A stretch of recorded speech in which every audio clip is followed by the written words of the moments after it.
Official. এই গল্পটি হচ্ছে একটি বাস্তব জীবনের গল্প। গল্পটি অনেক সুন্দর, আর এই ভিডিও শেষে একটি দুঃসংবাদ আছে। আগে গল্পটি শুনে নাও।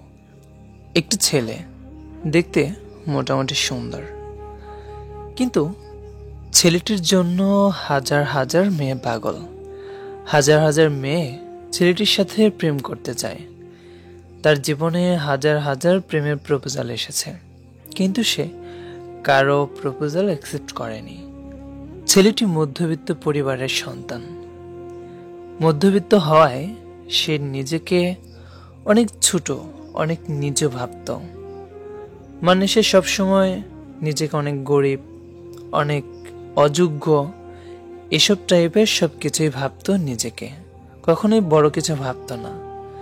আসলে নিচু ভাবাটাই উচিত, আর সে সবসময় এটাই ভাবত। আমাদের সবাইকেও নিচু ভাবাটাই উচিত, কিন্তু আমরা ভাবি না। আমরা নিজেকে অনেক বড়, অনেক কিছু মনে করি। তো যাই হোক, তাদের কয়েকটা দোকান আছে, তো সে মাঝে মাঝে সেই দোকানে বসতো।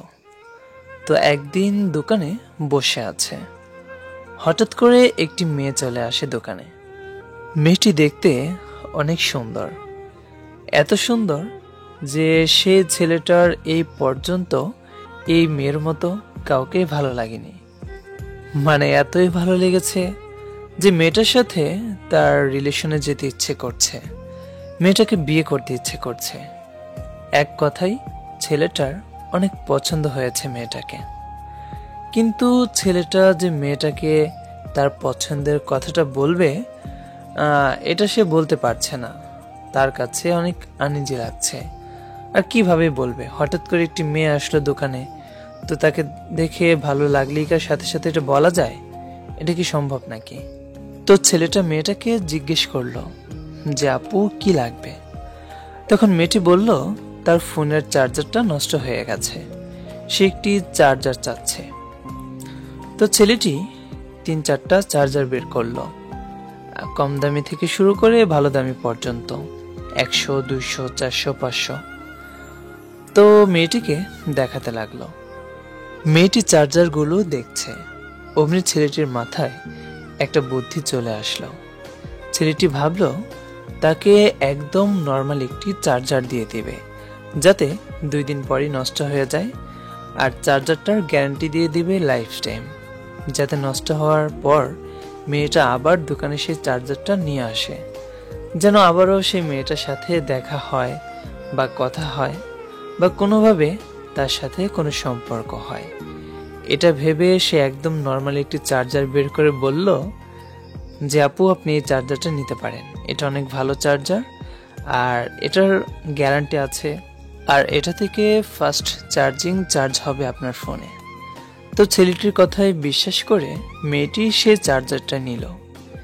মেয়েটা হাসি দিয়ে বলল যে চার্জারটার দাম কত।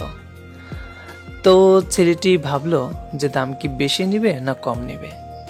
তো ভাবলো যদি চার্জারটার টাকা কম নেয় তাহলে নষ্ট হলে আর আসবে না, আর যদি চার্জারটার দাম বেশি নেয় তাহলে যখনই নষ্ট হবে তখন নিয়ে আসবে।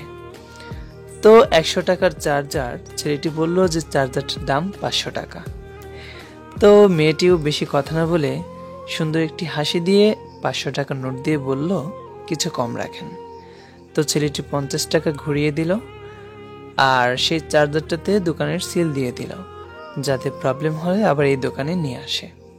ছেলেটির খুব ইচ্ছে করছিল মেয়েটাকে তার মনের কথাটা বলে দিক, তার কন্ট্যাক্ট নাম্বারটা রেখে দিক, কিন্তু কি যেন মনে করে সে কিছুই বলার সাহস পেল না বা বলল না।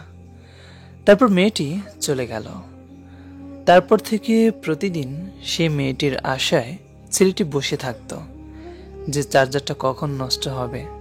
নষ্ট হলে মেয়েটি আবার দোকানে আসবে, তার মনের কথাটা বলবে, তার সাথে রিলেশন হবে, তার সাথে বিয়ে হবে, অনেক কিছুই। কিন্তু এভাবে দিন গুনতে গুনতে সেই চার্জারটা আর কখনোই নষ্ট হয়নি, আর মেয়েটিও সেই দোকানে আর কখনোই আসেনি। তো যাই হোক, প্রথমে যে বলেছিলাম যে গল্পটির শেষে একটি সুখ সংবাদ আছে। আর সেটি হচ্ছে আমাদের আরটিএস এইচডি অফিসিয়াল গল্প চ্যানেলটি আবারও সাসপেন্ড হয়েছে। তো যাই হোক, ওই চ্যানেলটি ওই কুকুরগুলোকে দিয়ে দিলাম। তারা রিপোর্ট করে বা যাই করে মজা পাচ্ছে, কুকুরের মতো করুক, সমস্যা নেই। এখন থেকে আমি এই চ্যানেলে ভিডিও আপলোড দিব। আর এটার নাম আজকে আমি চেঞ্জ করব। এটার নাম হবে রাশেদ হাসান স্টোরি। তো রাশেদ হাসান স্টোরি এই চ্যানেল থেকেই প্রতিদিন তোমরা নতুন নতুন গল্প শুনতে পাবে। আর সবার কাছে ছোট্ট ছোট্ট একটু রিকোয়েস্ট, সবাই নতুন চ্যানেল যেহেতু, ভিডিওগুলো একটু শেয়ার করবে, লাইক করবে, বেশি বেশি কমেন্ট করবে। আর যারা জানে না, তোমার পরিচিত থাকলে তাদেরকে জানিয়ে দেবে। তো যাই হোক, ইনশাল্লাহ কালকে থেকে অনেক সুন্দর সুন্দর গল্প আপলোড দেব। তো সব মিলিয়ে সবাই ভালো থেকো।